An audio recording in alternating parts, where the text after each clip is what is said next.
हरीश रावत की राजनीतिक पारी आगे कैसे बढ़ेगी, वो कांग्रेस के भीतर किस स्थिति में रहेंगे, उनके गुट का क्या होगा, जो उनके करीबी नेता हैं उनको किस तरीके से कांग्रेस आगे बढ़ाएगी या नहीं बढ़ाएगी, ये तमाम सवाल हैं जिनका जवाब देने में फिलहाल हरीश रावत भी असमर्थ हैं, असहज हैं। मौजूदा राजनीतिक हालात हरीश रावत के अनुकूल नहीं हैं, हवा बिल्कुल उनके खिलाफ बह रही है। चुनाव में हारने के बाद उनके खिलाफ विरोधियों के हमले तेज हो गए हैं, खासतौर पर गुटबाजी जिस तरीके से चल रही है तो प्रीतम गुट हावी होता दिख रहा है। और प्रीतम सिंह ने अब हरीश रावत के समर्थकों को या फिर हरीश रावत के समर्थन में बयानबाजी करने वाले नेताओं को भी कटघरे में खड़ा किया है। प्रीतम सिंह ने गोविंद सिंह कुंजवाल के उस बयान पर सवाल खड़े किए हैं जो उन्होंने प्रभारी के खिलाफ दिए थे। इसके अलावा हरीश चंद्र दुर्गापाल के बयान को लेकर भी प्रीतम सिंह ने कड़ा ऐतराज जताया है।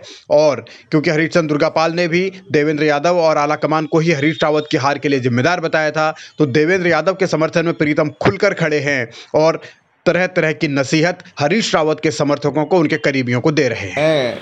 मैं कहना चाहता हूं कि जब हार की समीक्षा हुई थी तो जो बात भी किसी को कहनी थी वो उस समय कह देते, लेकिन मैं इससे सहमत नहीं हूं कि हम प्रेस कॉन्फ्रेंस के माध्यम से या सोशल मीडिया के माध्यम से अपनी बात कहें। कदापि उचित नहीं है, ये दल के हित में भी नहीं है।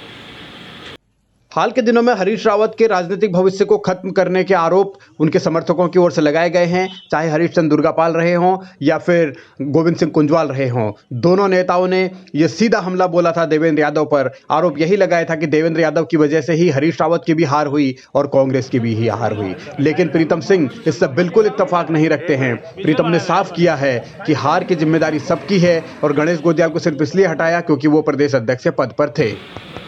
जो मेरी जानकारी है कि रिपोर्ट जो है वो राष्ट्रीय नेतृत्व को सौंप दी गई है। आपने कहा कि हार के लिए कि सिर्फ प्रदेश अध्यक्ष जिम्मेदार है, ये बात नहीं है।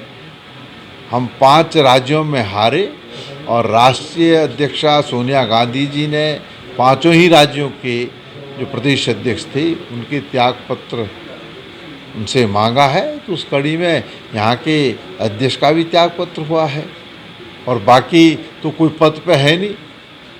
समीक्षा बैठक की रिपोर्ट आला कमान को भले ही भेज दी गई है या सबमिट कर दी गई है, लेकिन उस रिपोर्ट में क्या था, क्या निकला, अभी तक कांग्रेस बता नहीं पाई है। अब सवाल इस बात को लेकर है कि मौजूदा परिस्थितियों में जो धड़ेबंदी कांग्रेस में चल रही है और हरीश रावत को घेरने की जो तमाम रणनीतियां बन रही हैं, तो उन रणनीतियों में हरीश रावत कैसे बाहर निकल पाएंगे, ये एक चुनौती है और हरीश रावत के करीबियों के लिए भी ये परीक्षा है।